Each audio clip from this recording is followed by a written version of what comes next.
دوستم له 20,000 کسانو سره د طالبانو پر ضد جګړې ته ځم. دوستانو د دغه مطلب وړاندې کېدو د مخه که چیرې تاسو زموږ د یوټیوب چینل نه یې سبسکرایب کړی، زموږ د یوټیوب چینل د ښایسته ویډیوګانو دپاره درسره سبسکرایب.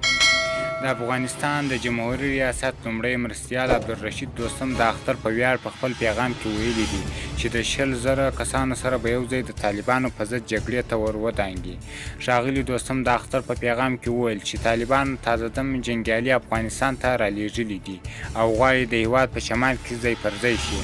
هغه وویل که حالات په همدې ډول دوام وکړي، زه د هېواد د مشرانو، سپین ږیرو او علما کرامو سره سلا مشوره کوم چې په خپله د طالبانو په وړاندې د جګړې میدان ته ولاړ شم. ښاغلي دوستم د طالبانو مشرانو ته په خطاب کې ویلي چې جګړه د حل لار نه ده او که د طالبانو سره په جګړه کې نشي هغه دخیل شي، بیا یې په خبره د طالبانو ماتې 100% کې یقیني ده. د افغانستان د جمهوري ریاست لومړی مرستیال پخوا هم څو ځلې په ځانګړې توګه د فاریاب په ولایت کې د خپل امر لاندې کسانو سره د طالبانو په وړاندې جنګېدلی دی.